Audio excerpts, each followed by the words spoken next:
நாம் கடந்து செல்லலாம். இந்த மிஷனரி மாதத்திலும் முதல் வாரத்தில் கர்த்தருடைய வார்த்தையை உங்கள் மத்தியில் கொண்டு வருவதில் மகிழ்ச்சி அடைகிறேன். வாசித்த வேத பகுதியை நாம் திருப்பிக் கொள்ளலாம். சங்கீதம், முதலாவது சங்கீதம், முதல் வசனத்தை நம்மில் ஒருவர் வாசிக்கலாம். துன்மார்க்கருடைய ஆலோசனையின்படி நடவாமலும் பாவிகளுடைய வழியிலே நில்லாமலும் பரியாசக்காரர் உட்காரும் இடத்தில் உட்காராமலும். ரெண்டு விதமான சத்தியத்தை இந்த நாளில் நாம் தியானிக்க போகிறோம். ஒன்று, கர்த்தருடைய வேதம் அது எப்படிப்பட்ட கிரியைகளை செய்யும், கர்த்தருடைய வேதத்தினுடைய தன்மை என்ன, அது மற்றவர்களுக்கு எவ்விதமான ஒரு பிரயோஜனத்தை உண்டு பண்ணும் என்பதை குறித்து தான் இந்த முதல் சங்கீதம். அறியாதவர்கள் யாரும் இங்கே இருக்க மாட்டோம், எல்லாருக்கும் தெரியும். 6 வசனங்களும் சிறு வயது முதல் கொண்டு எல்லாம் நாம் அறிந்தது. சத்தியத்தை அறியாத கோடி கோடி ஜனங்கள், சத்தியத்தை விளங்கிக் கொள்ளாமல் புரியாத ஜனங்கள் எத்தனையோ பேர். உண்மையான சத்தியம் எது, உண்மையான கர்த்தருடைய வார்த்தை எது என்பதை அறியாமல் இருக்கிற ஜனங்களுக்கு தாவீது இந்த சங்கீதத்திலே துன்மார்க்கருடைய ஆலோசனை, அப்ப அந்த இடத்துல கர்த்தருடைய ஆலோசனை, துன்மார்க்கருடைய ஆலோசனை அது அழிவுக்கு நேரானது. கர்த்தருடைய ஆலோசனை, அவர் யோசனையிலே பெரியவர், செயல்களிலே அவர் வல்லவர். அல்லேலூயா, அல்லேலூயா. மனிதர் கொடுக்கிற ஆலோசனை என்பது வேறு, கர்த்தர் கொடுக்கிற ஆலோசனை. இன்றைக்கு ரட்சிக்கப்பட்டிருக்கிற தேவ ஜனமே, தேவனை அறியாத, தேவனை ஏற்றுக்கொள்ளாத, சத்தியத்தை ஏற்றுக்கொள்ளாத ஜனங்கள் கோடி கோடியாய் இந்த இந்திய தேசத்திலே நாம் வாடுகிற பகுதியில் ஆயிரக்கணக்கான ஜனங்கள், ஏன் நம்முடைய பக்கத்து வீட்டில் கூட இதை நான் எப்படி செய்ய வேண்டும், இன்றைக்கு கிறிஸ்துவ மக்கள் கூட கர்த்தருடைய ஆலோசனையின்படி செய்கிறது. அதனால்தான் அநேக காரியங்கள் தோல்வியிலே முடிகிறது. துன்மார்க்கருடைய ஆலோசனை கேளாதபடி கர்த்தருடைய ஆலோசனை நாம் கேட்க வேண்டும். அப்ப கர்த்தருடைய ஆலோசனை எதன் மூலமாக வரும்? ஜெபத்தின் மூலமாக, வேத தியானத்தின் மூலமாக. அதுதான் சங்கீதக்காரன் வலியுறுத்துகிறான். யாருடைய ஆலோசனையின்படி நாம் வாழ்ந்து கொண்டிருக்கிறோம்? துன்மார்க்கருடைய ஆலோசனையின்படியா? வசனம் சொல்லுகிறது துன்மார்க்கருடைய ஆலோசனையின்படி நடவாதே. அப்போ கர்த்தருடைய வசனத்தின்படி நடந்து கொள்ள தாவீது வலியுறுத்துகிறார். நீங்க 2வது 3வது வசனம் வாசிச்சீங்கன்னா, எதன் வழியாக நாம் நடந்து கொண்டு இருக்கிறோம் என்று சொன்னால் துன்மார்க்கருடைய ஆலோசனை. நிறைய பேர் ஊழியக்காரர்கிட்டலாம் ஆலோசனை கேட்க மாட்டாங்க, ஒரு சிலர் விரல் விட்டு எண்ணக்கூடியவங்க தான். தாவீது யுத்தம் செய்ய அவன் புறப்படுவதற்கு முன்பதாக அவன் தேவனிடத்திலே ஆலோசனை கேட்பான். ஆண்டவரே, நான் போகலாமா வேண்டாமா என்று சொல்லி ஆலோசனை கேட்பார். ஆண்டவராகிய தேவன் அவர் கேட்கிறபடி போகலாம் என்று சொன்னால் தாவீது புறப்பட்டு போவார், வேண்டாம் என்று சொன்னால் போக மாட்டார். இதுதான் கர்த்தருடைய ஆலோசனை. இதை நாம் சற்று விலகிக் கொள்ள வேண்டுமானால் வசனம் எதற்காக கொடுக்கப்பட்டது? ஆண்டவராகிய இயேசு கிறிஸ்து, பிதாவாகிய தேவன் மோசையின் மூலமாக ஆண்டவராகிய இயேசு கிறிஸ்துவின் மூலமாக கொடுக்கப்பட்ட சத்தியம் எதற்காக என்பதை குறித்து முதலாவது நாம் கிரகித்துக் கொள்வோம். நாம் எல்லாரும் என்னோடு கூட வேத வசனங்கள் எதற்காக கொடுக்கப்பட்டிருக்கிறது, ஏன் அந்த ஆலோசனை நாம் கேட்கணும், வேத ஆலோசனை நாம் ஏன் கேட்க வேண்டும்? 2 தீமோத்தேயு 3ஆம் அதிகாரம் 16வது வசனத்திலிருந்து 17வது வசனம் வரைக்கும் வாசிக்கலாமா? 2 தீமோத்தேயு 3ஆம் அதிகாரம் 16, 17 வசனங்கள். ம் ம்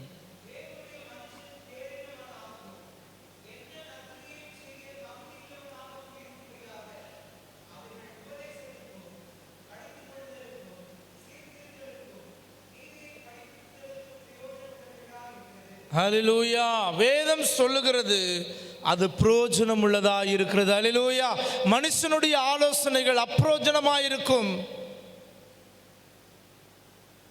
துன்மார்க்கருடைய ஆலோசனையின்படி நடவாமல் கர்த்தருடைய வசனத்தின்படி, கர்த்தருடைய ஆலோசனையின்படி நான் நடக்க வேண்டும். சாலமோனுடைய மகன் அந்த ராஜா என்ன செய்தான்னு சொன்னா, முதியோர்களுடைய ஆலோசனை அவன் கேளாதபடி இளைஞர் கூட்டத்தினுடைய ஆலோசனை கேட்டதினாலே அந்த ராஜ்ய பாரமே அவனை விட்டு போனது. அவன் ஜனங்களை கடினப்படுத்தினான். சாலமோனுடைய மகன் அந்த ராஜ்யத்தினுடைய மக்களை கடினப்படுத்தினான். துன்மார்க்கருடைய ஆலோசனைப்படி நடவாமல் கர்த்தருடைய வசனத்தின்படி, வேதம் சொல்லுகிறது தேவனுக்கு பயந்து அவருடைய வழி நடக்கிற மனுஷன் தான் பாக்கியவான். யாருடைய வழியில நாம் நடந்து கொண்டிருக்கிறோம்? கர்த்தருடைய வழியிலா? துன்மார்க்கர் கொடுக்கிற ஆலோசனையா? கர்த்தர் கொடுக்கிற ஆலோசனையா? பிரியமானவர்களே, நாம் எல்லாரும் ஊழியம் செய்கிறோம். நன்றாய் கவனியுங்கள். நான் சொல்வது சுவிசேஷ ஊழியம். இந்த மிஸ்டரி மாதத்தில் சத்தியத்தை நாம் அறியாமல், சத்தியத்தினுடைய ஆலோசனைகளை நாம் பெற்றுக்கொள்ளாமல் இன்னொரு மனிதனுக்கு அது பிரயோஜனமாக இருக்காது. முதலாவது சத்தியத்தை நாம் அறிந்து கொள்ள வேண்டும். அதுதான் யோவான் 8:32 சொல்லுகிறது, சத்தியத்தையும் அறிவீர்கள், சத்தியம் உங்களை விடுதலையாக்கும் என்று சொல்லி. சத்தியத்தை அறியாம, வேதத்தை அறிந்து கொள்ளாம, சத்தியத்தை வேதம் என்ன சொல்லுகிறதா? எபேசியர் இன்னொரு வாசிக்கலாமா? எபேசியர் 4:11. எபேசியர் 4:11 வாசிங்களேன்.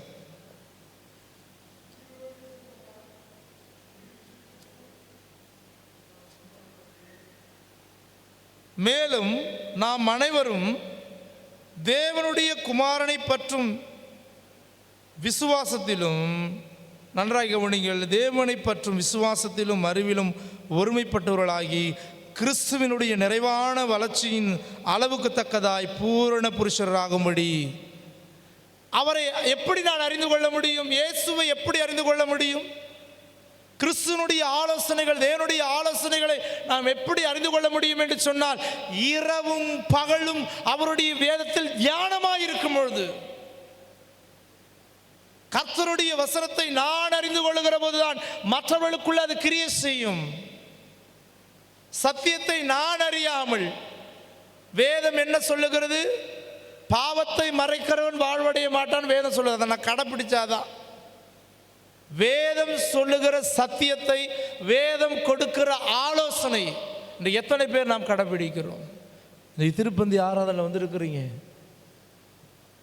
வேதம் சொல்லுகிறது, ஒருவன் அபாத்திரமாய் இதில் பங்கு அடைந்தால் அவனுக்கு பலவீனம், வியாதி, மரணம் வரும். எத்தனை பேர் வேதம் கொடுக்கிற இந்த ஆலோசனையை, வேதம் சொல்லுகிற இந்த சத்தியத்தை நாம் அறிந்து கொண்டு பயபக்தியோடு பாத்திரவானாக இதில் பங்கு பெறும்போதுதான் அந்த திருப்பந்தியினுடைய பலனை, அந்த நித்திய ஜீவனை நாம் அடைய முடியும். சத்தியத்தை அறியாமல் எதிர்த்து நாம் விடுதலையாக முடியாது, மக்களையும் நாம் விடுதலையாக்க முடியாது. நம்ம எல்லாரும் பயன்படுத்துகிறோம், இப்பவும் பயன்படுத்தும் ரீஃபில் ஃபேன். அந்த ரீஃபில் ஃபேனால அந்த மையானது இணைக்கப்பட்டிருந்தால் தான் அது எழுதும். அதில் பார்த்தீங்கன்னா டாட் டாட்டாக இருக்கும். அப்புறம் என்ன பண்ணுவோம்? அதை உதிருவோம், பேனால வச்சு அடிப்போம், எப்படியாவது அதை இணைத்து எழுதுவோம்ல. சிலருடைய வாழ்க்கை அப்படி தான் இருக்குது, டாட் டாட்டாக இருக்குது. இன்றைக்கி படிப்பேன், அடுத்த வாரம் திங்கக்கிழமை, இந்த ஞாயிற்றுக்கிழமை பைபிள் எடுப்பேன், அடுத்த ஞாயிற்றுக்கிழமை, இதோட வெள்ளிக்கிழமை தான் பைபிளை நான் எடுப்பேன். வேதம் சொல்லுகிற ஆலோசனை, தாவீது சொல்லுகிறான், துன்மார்க்குடைய ஆலோசனை, பாவினுடைய வழியில, பரியாசக்காரர், நாம் இருக்க வேண்டிய இடம் எது? நாம் தியானிக்க வேண்டிய தியானம் எது? நாம் கேட்க வேண்டிய ஆலோசனை எது? நாம் கர்த்தருடைய வார்த்தையின் ஆலோசனைப்படி வாழ்கிறோமா? நம்முடைய வாழ்க்கையில சில காரியங்கள் இல்லாமல் இருக்கிற சத்தியத்தை இன்னும் அறிந்து கொள்ளவில்லை. ஆண்டவராக இயேசு கிறிஸ்து அவர் போதிக்கிற போதெல்லாம் தம்முடைய சீஷர்களை பார்த்து கேட்பார், இது குறித்து நீங்கள் என்ன நினைக்கிறீங்க? அப்போ அவங்க சொல்லுவாங்க, ஒரு கருத்தை சொல்லுவாங்க. அதுக்கு இயேசு கிறிஸ்துவானவர் அவர்களுக்கு புரியும்படியாக விளக்குவார். நீ வந்திருக்கிற தேவ மனிதர்களே, தேவனுடைய பிள்ளைகளே, நீங்கள் யாருடைய ஆலோசனைப்படி வாழ்ந்து கொண்டிருக்கிறீங்க? இந்த கிறிஸ்துவ ஜனம் எங்க நிற்கக்கூடாது, அங்கதான் நின்று கொண்டிருக்கிறது. எப்படி நம்மை பார்க்கிற புறஜாதியார் ரட்சிக்கப்படுவார்கள்? ஆண்டவராக இயேசு கிறிஸ்து 12 வயதிலே அவர் தேவாலயத்துக்கு தன் பெற்றோரோடு போகும்போது அங்க இருக்கிற வேத பண்டிதர்களோடு வேதத்தை போதிக்கிறோடு அவர் உட்கார்ந்து கொண்டு வினாவி கொண்டிருந்தார். நம்முடைய பிள்ளைங்க எங்க நிற்கிறாங்க? சிந்திக்கணும். ஒரு பள்ளி மாணவனுக்கு எப்படி அந்த படிப்பு முக்கியமோ, ஆவிக்குரிய மாணவனுக்கு வேதம் முக்கியம். சத்தியத்தை அறியாமல் நீ எப்படி புறஜாதிக்கு போய் அந்த துன்மார்க்க ஆலோசனை கொடுத்து வாழ்க்கையில் எல்லாவற்றையும் இழந்து இருக்கிற மக்களுக்கு எப்படி நல்ல ஆலோசனை கொடுக்க முடியும்? இரவும் பகலும் கர்த்தருடைய வேதத்தில் தியானமாக இருக்கும் போது தான், தியானிக்கும் பொழுது தான், அதை வாசிக்கும் பொழுது தான் அந்த நல்ல ஆலோசனை, கர்த்தருடைய ஆலோசனை மற்றவர்களுக்கு நான் கொடுக்க முடியும். நீ செய்கிறதெல்லாம் வாய்க்கும் ஆண்டவர் சொல்லிட்டார். அவன் செய்வதெல்லாம் வாய்க்கும். உன் ஊழியம் வாய்க்க வேண்டுமானால் நீ செய்கிற ஊழியம், அது சிறுவர் ஊழியமா இருக்கலாம், பாடுகிற ஊழியமா இருக்கலாம், சுவிசேஷ ஊழியமா இருக்கலாம், பெரு பிரசங்களா இருக்கலாம். இது எல்லா ஊழியம் வாய்க்க வேண்டுமானால் சத்தியத்தை அறிந்த தேவ ஜனமாய் நாம் காணப்பட வேண்டும்.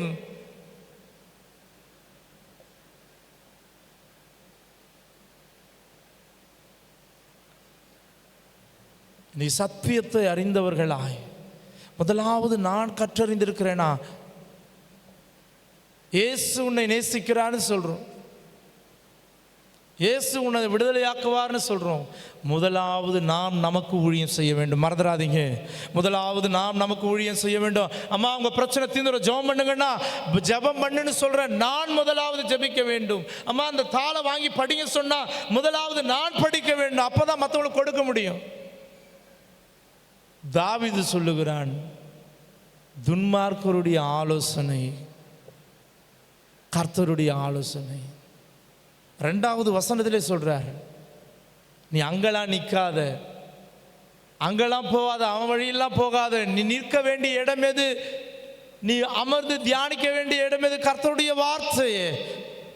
நீ அநேகருடைய வாழ்க்கையில் வேதத்தை பார்த்தீங்க சொன்னா ரொம்ப பரிதாபமான நிலைமை. இது 500 ரூபாய்க்கு என் பைபிளை பார்த்தீங்கன்னா, நான் ஊழியத்துக்கு வரும்போது என்னுடைய இந்த வேதாகமத்தை எனக்கு என்னுடைய உறவினர் எனக்கு கிஃப்ட் பண்ணாங்க 2010ஆம் ஆண்டில். 17 வருஷம் 15 வருஷமாக இந்த பைபிள் வச்சுட்ருக்குறேன். 15 வருஷமாக. இது பார்த்தீங்கன்னா ரொம்ப அழுக்காகவும் இருக்கும், சில பேப்பர் கிழிஞ்சிருக்கும். அவ்வளோ குறிப்பு எடுப்பேன், தியானம் பண்ணுவேன். இன்னைக்கு எத்தனை இதை காட்டிலும் விலை உயர்ந்த வேதாகம் இருக்கிறது. அதை கையில கொண்டு வருவதா கிறிஸ்துவனுடைய வேலை, ரட்சிக்கப்பட்ட தேவனுடைய ஜனத்தினுடைய வேலை? அதை தியானிப்பது. அதை தான் சங்கீதக்காரன் சொல்லுகிறான், இரவும் பகலும். முதலாவது காரியம், நாம் கர்த்தருடைய வசனத்தை தியானிச்சா துன்மார்க்கனுடைய ஆலோசனை கேட்க மாட்டோம். எத்தனை பேர் விசுவாசிக்கிறீங்க? அல்லேலூயா. வேதம் நமக்கு ஆலோசனை கொடுக்கும். நாம் வேதத்தை தியானித்தால் துன்மார்க்கனுடைய ஆலோசனைப்படி நடக்க தேவையில்லை. 2வது, பாவிகளுடைய வழியில போக தேவையில்லை. நான் முதலாவது சொன்ன துன்மார்க்கனுடைய ஆலோசனை கேட்டதினாலே சாலனுடைய குமாரன் அந்த ஆலோசனை ராஜ்யபாரம் போயிடுச்சு. அடுத்து, பாவிகளுடைய வழியில ஒருத்தர் நின்னாரு, ஒருத்தர் நிக்கல. அவன்தான் யோசேப்பு. பாவியான இந்த போர்த்திபார் இவனை பாவத்துக்குள்ளே தள்ளிவிடலாம் என்று சொல்லி பலமுறை வகை தேடினால் பாவிகளுடைய வழியிலே அவன் நிற்கவில்லை. அந்த பாவியான ஸ்திரீ அவனை பாவத்துக்குள்ளே உட்படுத்த நினைத்தாள். ஆனால் யோசேப்பு கர்த்தரை அறிந்திருந்தார். வேதம் சொல்லுகிறது ஆதியாகமம் 39 சொல்லுகிறது, கர்த்தர் யோசேப்போடு இருந்தார். அல்லேலூயா. கர்த்தர் இருந்தார்னு சொன்னா அவனுக்குள்ளே சத்தியம் இருந்தது, அவனுக்குள்ளே கர்த்தருடைய வார்த்தை இருந்தது. தேவன் அருள சொப்பனத்தினுடைய வேதம் சொல்லுகிறபடி மூப்பர்கள் சொப்பனங்களை காண்பார்கள். தன் தகப்பனாகி யாக்கோபை போல நன்றாக சொப்பனம் காண்கிறதான ஒரு காரியத்தை ஆண்டவர் கொடுத்திருந்தார். அவன் பாவியினுடைய வழியில அவனே ஓகேம்மா வாமா போலாம் அப்படி சொல்லல. பாவியினுடைய வழியில யோசேப்பு நிக்கல. ஏனென்று சொன்னால் அந்த யோசேப்புக்குள்ளே சத்தியம் இருந்தது. அல்லேலூயா, அல்லேலூயா. ஒரு பாவி இன்னொரு பாவி எப்படி, ஒரு குருடன் இன்னொரு குருடனுக்கு எப்படி வழிகாட்ட முடியும்? சத்தியத்தை அறியாமல், வேதத்தை தியானிக்காமல் மற்ற ஜனங்களை எல்லாம் ரட்சிப்புக்குள்ள கொண்டு வர முடியாது. பிரியமானவர்களே, கர்த்தர் என்னவாக இருக்கிறார்? யோவான் 1:1 சொல்லுகிறது. இதெல்லாம் மனப்பாட வசனம். நம்முடைய தலைமை போதகர், மூத்த போதகர் ஐயா அவர்கள் என்ன பண்ணாங்க தெரியுங்களா? சுவிசேஷம் இன்னும் வச்சிருக்கிறேன் என்னுடைய டைரியில். சுவிசேஷம் அறிவிக்கிறதுக்கான வசனம் பட்டியெல்லாம் கொடுத்துருந்தார். ஒரு பேப்பர் கொடுத்துருந்தார், ஞாபகம் இருக்குதா? சுவிசேஷ வசனங்கள் கொடுத்துருந்தார், ஞாபகம் இருக்குதா? ஞாபகம் இருக்குதா தம்பி? ஒரு சுவிசேஷ வசனம் ஒரு 20-30 வசனம் அடங்கிய 2 பக்கமும் அதை அச்சிட்டு எல்லாருக்கும் கொடுத்தார். அது இன்னும் நான் வச்சிருக்கிறேன். அது இருக்கிற வசனங்கள் எனக்கு தெரியல. நான் எப்படி போய் சுவிசேஷம் சொல்ல முடியும்? என்கிட்ட இப்போ மைக்கு கொடுத்துட்டாங்க, இயேசு உங்களை நேசிக்கிறார், இயேசு உங்களை நேசிக்கிறார். இதை சொன்னா அவங்க விசுவாசிப்பாங்களா? வசந்த சொன்னா விசுவாசிப்பீங்களா? சத்தியத்தை அறிவீர்கள், சத்தியம் உங்களை விடுதலையாக்கும். அல்லேலூயா.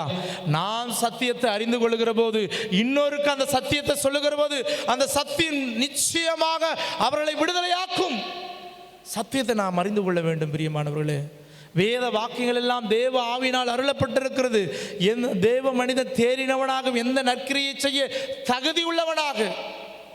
அல்லேலூயா, அல்லேலூயா. எந்த மனுஷனையும் அந்த வார்த்தையானது உயிர் பெற செய்யும். ஆண்டவராக இயேசு கிறிஸ்து என்ன சொன்னார்? வாசிக்கலாமா? மத்தேயு 28:20 மனப்பாட வசனம். ஹல்லேலூயா.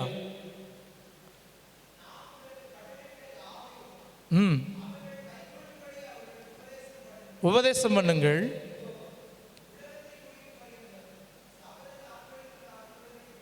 நான் உங்களுடனே கூட இருக்கிற. துன்மார்க்கருடைய ஆலோசனை கேட்டு எத்தனையோ ஜனங்க ஓடிக்கொண்டிருக்கிறாங்க. பாவத்தின் வழியில் எத்தனையோ பேர் போறாங்க. இன்னைக்கு கிறிஸ்தவ மக்களை சரி பரியாசம் பண்ணி கொண்டிருக்கிற கூட்டம் இருக்கிறது.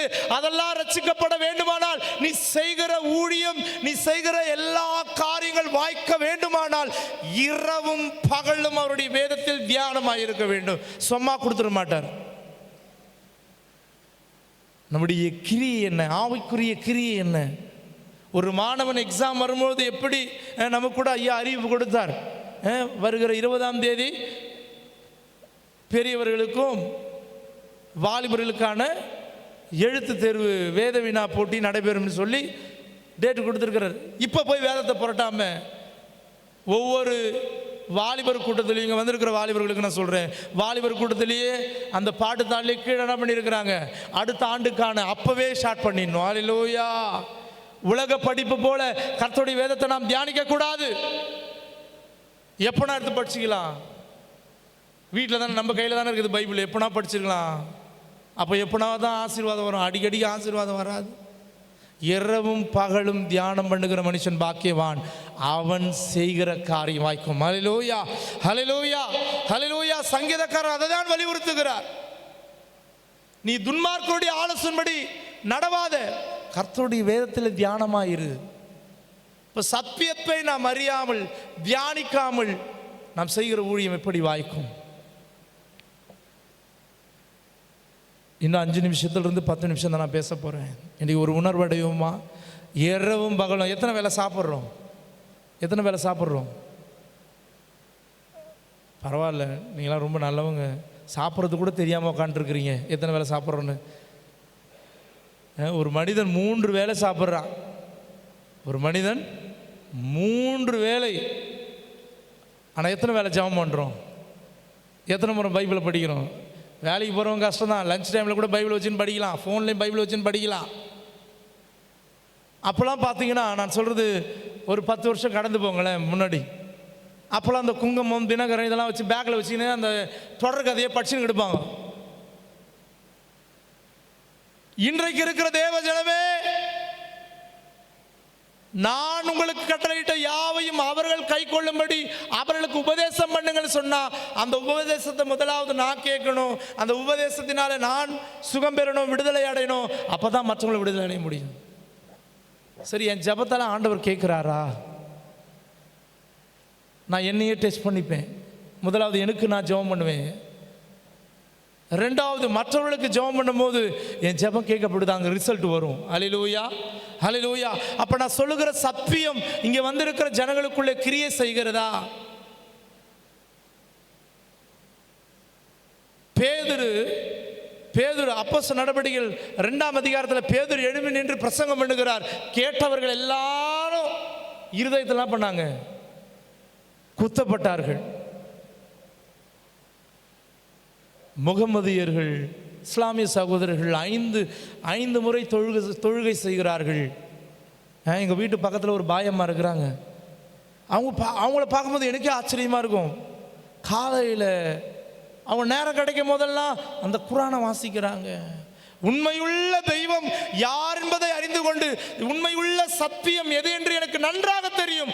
ஆனால் அதை தியானிக்கிறது இல்லை, அதை வாசிக்கிறது இல்லை, அதனுடைய ஆலோசனையின்படி நான் வாழறது இல்லை. எப்படி ஆண்டவர் அற்புதம் செய்வார், எப்படி நீ செய்கிற காரியத்தை வாய்க்க செய்வார், நீ செய்கிற ஊழியத்தை எப்படி வாய்க்க செய்வார். சத்தியத்தை முதலாவது நாம் அறிந்து கொள்ள வேண்டும். அவர்கள் கை கொள்ளனா முதலாவது நாம் கை கொள்ள வேண்டும். வெளியிருக்கிற புறஜாதி மக்கள் கை கொள்ள வேண்டுமானால் முதலாவது சத்தியத்தை நாம் கை கொள்ள வேண்டும். இது எல்லாருக்குமான செய்தி தான் தாவீது சொல்லுகிறார். சங்கீதம் 1வது சங்கீதத்தில் அவர் சொல்ல வருகிற சத்தியம் என்னவென்று சொன்னால், கர்த்தருடைய வசனத்தை இரவும் பகலும் தியானம் பண்ணு, அவன் தான் பாக்கியவான், அவன் செய்கிற காரியம் வாய்க்கும், தன் காலத்திலே தன் கனியை தந்து இலை உதிரா இருக்கிற மரத்தை போல் இருப்பான். அப்போ நன்றாய் கவனிங்க, சத்தியத்தை அறிந்து கொண்ட சபை, நல்லா கவனிங்க, நல்லா கவனிங்க. வேதத்தில் சத்தியத்தை அறிந்து கொண்ட ஒரு சபை மனோ வாஞ்சையாக வீட்டில் போய் அவங்க ஆராய்ச்சிலாம் செய்கிறாங்க. நம்ம வீட்டில் போனோம்னா மொதல் வேலை என்ன? இங்கே வந்திருக்கிற எல்லாரையும் பார்த்து நான் கேட்குறேன், எத்தனை பேர் ஊழியக்காரர் ஓய்வு நாளில் உபவாச கூட்டத்தில் என்ன பிரசங்கம் பண்ணார், எந்த கணவன் மனைவி பேசிக்கொள்ளுறீங்க? அதுதான் சத்தியத்தை அறிந்து கொண்ட குடும்பம். ஓய்வு நாளில் வீட்டுக்கு போனதும், இன்றைக்கி ஐயா நல்லா பேசணும், பைபிள் வாசிக்கணும்னு சொன்னார், இன்னிலிருந்து தீர்மானம் எடுத்துடலாங்க, நம்ம 2 பேரும் சேர்ந்து வாசிக்கலாங்க. இன்னைக்கு ஒரு நாள் தான் லீவு இருக்குது, நம்ம 2 பேரும் ட்ரெஸ் இல்லை, பசங்களுக்கு அரிசி இல்லை, பருப்பு இல்லை, இதுதான் பேசுவோம். இன்னைக்கு வந்திருக்கிற தேவ ஜனமே, கர்த்தருடைய வேதத்தை இரவும் பகலும் தியானமாக இருக்கிறாய், நீ பாக்கியவான். நீ கையிட்டு செய்கிற எல்லா காரியங்கள், ஊழியங்கள் கர்த்தர் நிச்சயமாக இதை வாய்க்க பண்ணுவார். ஹல்லேலூயா, ஹல்லேலூயா. கர்த்தருடைய ஆலோசனையின்படி நட. பாவி கூட யார் ஃப்ரெண்ட்ஷிப்? இன்னொரு பாவி பரிசுத்தவான் பாவிகளோடு இருக்கலாமா? பாவிக்கு வழியை காட்டலாமா? பரிசுத்தத்துக்கு நேரம் தான் வழியை காமிக்கணும். திருப்பந்தியை கையில் எடுக்க போறீங்க, வேதம் சொல்லுகிறது அபாத்திரமாய் எல்லாரும் சொல்லிட்டு இருக்கிறாங்க. நானும் பல வருஷமா எடுத்துருக்கு, ஒரு நாள் அது கிரியை செய்யும், மறந்துடாதீங்க. ஆண்டவர் கிருபை பாராட்டிக்கிட்டே இருக்கிறார். என்ன கிருபை பாராட்டுகிறார்? நாளைக்கு அடுத்த மாதம் மனம் திரும்பிடுவாங்க, அதுக்கு அடுத்த மாதம் மனம் திரும்பிடுவாங்க. அவர் தவணை கொடுத்துக்கிட்டே இருக்கிறார். ஒரு நாள் என்ன பண்ணுவார்?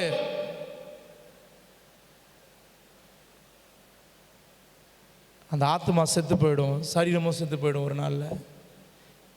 இரவும் பகலும் எத்தனை பேர் தீர்மானம் பண்ண போகிறீங்க? கை தூக்குங்க பார்க்கலாம். நான் சொல்கிற சத்தியம் நல்லா விளங்கிக் கொள்ளுங்க. யாரெல்லாம் இரவும் பகலும் வேதத்தை தியானம் பண்ண போகிறேன், இன்னிலிருந்து நான் தியானம் பண்ண போகிறேன், சத்தியத்தை அறிந்து கொள்ள போகிறேன், அந்த சத்தியத்தை வெளியிருக்கிற மக்களுக்கு நான் சொல்ல போகிறேன், துன்மார்க்குடைய ஆலோசனையில், பாவையுடைய வழியில், பரியாசக்கார் நிற்கிற வாலிபர் கூட்டத்தை ஆண்டவருக்கு நேராக நான் கொண்டு வர போகிறேன். நான் செய்கிற ஊழியத்தை ஆண்டவர் வாய்க்க செய்ய போகிறாருங்கிற. நான் சொல்கிறது தெளிவாக சொல்லிட்டேன். உங்களை வந்து ஊழியத்துக்கு ஒப்பு கொடுங்க அப்படின்னு நான் கேட்கல. இரவும் பகலும் ஆண்டவராக இயேசுக்கு சொன்னதை தான் உங்களுக்கு சொல்கிறேன். ஆண்டவராக இயேசு கிறிஸ்து கட்டளையிட்ட யாவையும் நீங்கள் அவர்கள் கை கொள்ளும்படி அவர்களுக்கு உபதேசம் பண்ணுங்கள். அந்த உபதேசத்தை முதலாவது நான் அடைய வேண்டும். அல்லேலூயா. இரவும் பகலும் பைபிள் எத்தனை பேர், சில பேர் பார்த்தீங்கன்னா வேதாகமத்தை இப்படி வச்சுப்பாங்க. சில பேர் தலைக்காணியாக யூஸ் பண்ணுவாங்க. பிசாசு வந்து நிற்கும். இது பிரித்து படித்தா தான் பிசாசு ஓடும். தலைக்காணி மாதிரி யூஸ் பண்ணுறது, மார்பிளை வைத்து அணைத்துக் கொள்றதுனால ஒன்றும் கிரியை செய்யாது. வேதம் சத்தியம். அல்லேலூயா, அல்லேலூயா. சத்தியத்தை நீங்கள் அறிந்து கொள்ளுங்கள், சத்தியம் உங்களை விடுதலையாக்கும். அல்லேலூயா. சத்தியத்தை நீங்கள் அறிந்து கொள்ளுகிற போது மற்றவர்களையும் அது விடுதலையாக்கும் என்பதை தான் இன்றைக்கு ஆண்டவராகிய தேவன் நம்மத்தில் பேசி கொண்டிருக்கிறார். நீ வேதத்தை தியானம் பண்ணாம, வேதத்தை வாசிக்காம, வேதத்தை சத்தியத்தை அறிந்து கொள்ளாமல் நீ என்னதான் இயேசு நேசிக்கிறான்னு சொல்லி கொடுத்தாலும் அங்கே ஒரு கிரியும் செய்யாது. இப்பொழுது நாம் சங்கீதம் 19ஆம் சங்கீதத்தில் சில வசனங்களை தியானித்து நாம் முடிக்கலாம். சங்கீதம் 19வது சங்கீதத்தை வசனம் எப்படிப்பட்ட கிரியைகளை செய்யும் என்பதை குறித்து நாம் தியானித்து முடிக்கலாம். வாசிக்கலாம். 7வது வசனத்திலிருந்து வாசிக்கலாமா? கர்த்தருடைய வேதம் குறைவற்றதும். வேதம் என்ன செய்யுமா?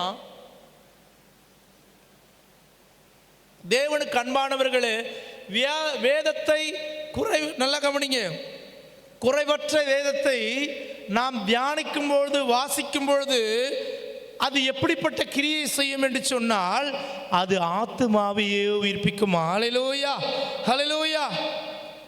ஒரு தண்ணீரே இல்லாத, தண்ணீரற்றதும் விடாய்த்துதுமான ஒரு நிலத்தில் மழை நீர் வந்தால் அந்த உள்ளே இருக்கிற நல்ல கவனிங்க விதைக்கு எவ்வளோ சந்தோஷம் தெரியுமா? ஆஹா, நம்ம வளரப்போகிறோம். அல்லேலூயா. தண்ணி வந்துருச்சு, தண்ணி கிடச்சிருச்சு. ஒரு பறவையினால் அல்லது காற்றினாலே பறக்கடிக்கப்பட்டிருந்த அந்த விதையானது நீர் கிடைத்த உடனே எப்படி ஒரு புதிய உயிரடையுமோ அதுபோல கர்த்தருடைய வேதத்தை நல்ல கவனி, குறைவற்ற வேதத்தை தியானிக்கும் போது அது நம்மை என்ன செய்கிறது? நம்முடைய ஆத்மாவை உயிர்ப்பிக்கிறது. அல்லேலூயா. இதை சொன்னால் நீங்கள் கண்டிப்பாக ஒத்துப்பீங்க, இருக்கிற எல்லாரும் ஒத்துப்பீங்க. ரொம்ப சோகமாக இருப்போம், ரொம்ப வேதனையாக இருப்போம், நினச்சிட்டே போவோம். திடீர்னு பார்த்தீங்கன்னா ஒரு ஆட்டோவில் இல்லை ஒரு காரில் ஒரு வசனம் வரும். தேவனாலே கூடாத காரியம் ஒன்றும் இல்லைன்னு வரும். கர்த்தர் நான் போகும்போது ஒரு வசனம், கர்த்தர் எனக்காக யாவையும் செய்து முடிப்பார். இந்த வசனத்தில் பார்க்கும்போது என்ன ஆகுது சொல்லுங்களேன்? 2 சகோதரி 1 மணி நேரம் பேசினா பிரயோஜனம் இல்லை, ஆனால் வசனத்தை குறித்து பேசினா அது பிரயோஜனம். அந்த வசனம் வந்த உடனே பார்த்த உடனே ஆண்டவர் செய்து முடிப்பாருங்கிற ஒரு உணர்வு எனக்கும் என் ஆத்மாவும் அது உணர்கிறது. எத்தனை பேர் ஆமேன்னு சொல்றீங்க? ஆமேன், ஆமேன். ஒரு தோல்வியான ஒரு சோகமான நேரத்தில், கவலையான நேரத்தில் நம்முடைய ஆத்மாவை அது உயிர்ப்பிக்கிறதா இருக்கிறது. 2வது, அது ஆத்மாவை உயிர்ப்பிக்கிறதா இருக்கிறது. பேதைகளை ஞானியாக்குகிறது. வேதத்தை தியானம் பண்ணா உன் ஆத்மாவை அது உயிர்ப்பிக்கிறது. 2வது, அது உங்களை ஞானவானாக மாற்றுகிறது. 8வது வசனம், வசனத்தை தியானிக்கும் போது அது இதயத்தை சந்தோஷிப்பிக்க பண்ணும். ஹல்லேலூயா, ஹல்லேலூயா. இதயத்தை அது சந்தோஷிப்பிக்க பண்ணும். ஹல்லேலூயா. எத்தனை பேருக்கு பைபிள் படித்தா சந்தோஷம்? கை தூங்களை பார்க்கலாம்.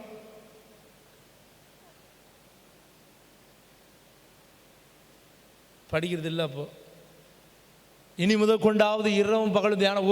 ஒரு நாளைக்கு ஒரு அதிகாரம், ஒரு நாளைக்கு ஒரு அதிகாரம். இன்னும் 180 நாள் தான் இருக்குது இந்த வருஷத்தில். இன்னும் அரையாண்டு கடந்து விட்டு அடுத்த அரையாண்டில் நம்ம நுழைந்திருக்கிறோம். இது மிஷனரி மாதம். சத்தியத்தை அறியாமல் ஒரு மனிதனை விடுதலை ஆக்க முடியாது பிரியமானவர்களே. சத்தியத்தை நம்ம அறிந்து கொள்ள வேண்டும். வேதத்தை தியானிக்கணும், இரவும் பகலும் தியானிக்கணும். நம்மளும் துன்மார்க்குடைய ஆலோசனையில் நடக்கக்கூடாது, மற்றவர்களும் நடக்கக்கூடாது, மற்றவர்களுடைய பாவலுடைய வழியில் நிற்கக்கூடாது, நாமளும் பாவலுடைய வழியில் நிற்கக்கூடாது. அதற்கு ஒரே ஒரு காரியம் நாம் வேதத்தை தியானிக்க வேண்டும். 8வது வசனத்தை நாம் வாசிக்கலாம். 8வது வசனம், இருதயத்தை வேதத்தை நாம் தியானிக்கும் போது அது இதயத்தை சந்தோஷிப்பிக்கிறதுமாய் இருக்கிறது. அல்லேலூயா. வேதத்தை தியானம் பண்ணும் போது அது எப்படிப்பட்ட கிரியை செய்யும் என்று சொன்னால் நம்முடைய இருதயத்தை அது சந்தோஷிப்பிக்கிறதா இருக்கிறது. அடுத்தது வாசிக்கலாம். தூய்மையும்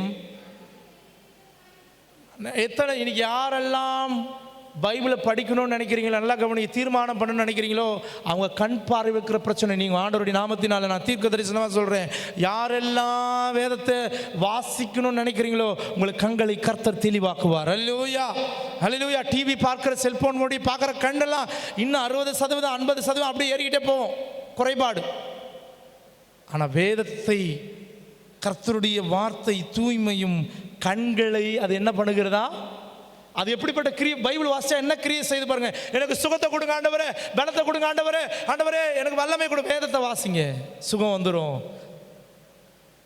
வேதத்தை தியானம் பண்ணுங்க, சந்தோஷம் வந்துடும் இருதயத்தில்.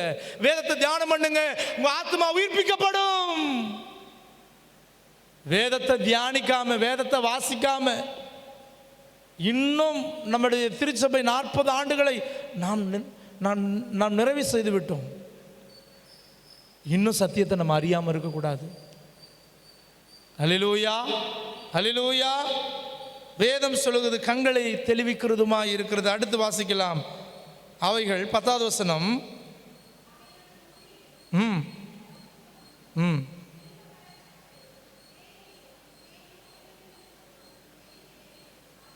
மதுரம் உள்ளதா இருக்கிறது. அல்லேலூயா. இங்க எல்லாரும் தேன் சாப்பிடாத ஆள் யாருமே இருக்க மாட்டீங்க. தேன் நாக்கில் வச்சா எவ்வளவு, அதை காட்டிலும் தேனை விட தேன் கூட்டிருந்து சாப்பிட்றது ஒன்று, தேன் ஒழுகிறது சாப்பிட்றது வேற. இன்றைக்கு நான் சொல்லுகிறேன், கர்த்தருடைய நாமத்தை முன்னிட்டு சொல்லுகிறேன், கர்த்தருடைய வசனத்தை தியானிக்கிறவன் துன்மார்க்கனுடைய ஆலோசனைப்படி நடக்க மாட்டான். கர்த்தருடைய வசனத்தை தியானிக்கிற மனுஷன் பாவிகளுடைய வழியில் நிற்க மாட்டான்.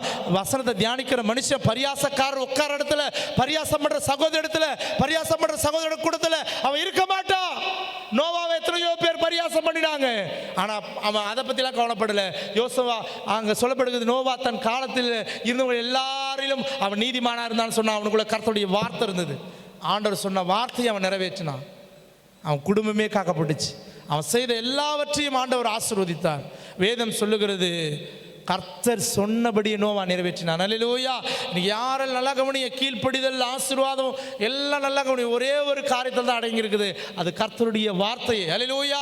ஒரு மனுஷனை விடுதலையாக்கினா கர்த்தருடைய வார்த்தையே. நன்றாய் கவனி. நான் கடைசியா சொல்லி முடிக்கிறேன். பேதுரும் யோவானும் தேவாலயத்துக்கு போகும்போது எதை சொல்றாங்க? 1/2 கிலோ தங்கம், 1/2 கிலோ வெள்ளி எடுத்துட்டு போல. எங்களிடத்துல வெள்ளி இல்லை, பொண்ணும் இல்லை, நசரனாகிய இயேசுவின் நாமத்தினாலே எழுந்து நடந்து சொன்னோடனே நடந்துட்டான். அல்லேலூயா.